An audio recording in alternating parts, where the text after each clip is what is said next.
Hey, it's Matt. Today I'm going to talk about mistake number 10, and that is raising capital with only a short-term capitalization strategy in mind. A common thing I see is the companies trying to extend their runways by 3 months, 6 months, 12 months, or even just to get through the next payroll. I get it. There's a lot of pressure on founding teams to make that payroll, to keep the various balls up in the air, to move from one priority to another.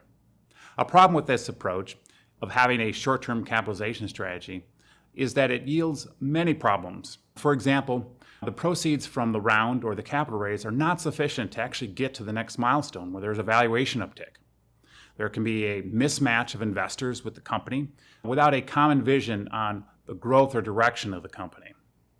There's also the problem of the CEO being in a continual fundraising mode, which can also yield a lot more in legal fees through all these various closings. It can also lead to a toxic cap table. That is where you have many small funding rounds, a huge stockholder base at a very early stage that's very difficult and time-consuming to manage, unique complex terms with each of the various rounds, layers of convertible debt or safes, yields a lot of problems for any subsequent investor that actually is doing diligence on the company. So a way around this is to have a long-term capitalization strategy, or as Stephen Covey used to put it, begin with the end in mind. What that means for the types of companies that we work with is to think about what is the ultimate exit for the company. How large of a company do you want to create? What are the revenue targets that you're actually going to need to have that kind of exit?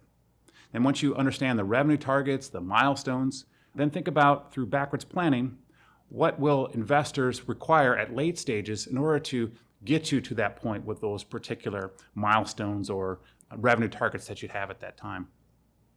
Knowing what the investors' expectations are in return on investments and what they're going to want to see in order to put that capital in, there's going to be another subset of milestones and revenue targets that they're going to want to see in order to have that capital be put in. So knowing that, you can then, through backwards planning, take it back another 6, 12, 18, or 24 months prior to that, is what are you going to have in order to set the conditions for that later round investor to put its capital in. So going through that process, you'll understand better the long-term needs of the company, the various milestones at the different stages it's going to have in order to meet the various investors or fundraising sources requirements in order to have that infusion of cash and meet their expectations on return on investment.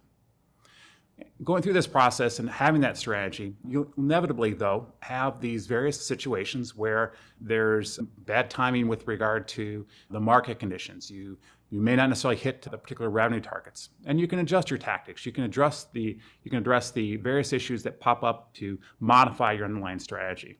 But having a strategy to begin with and understanding through each of the stages will put you in a better position to be more successful and avoid a lot of these pitfalls that a lot of companies go through as they're fundraising. Anyways, I hope that helps. Thanks.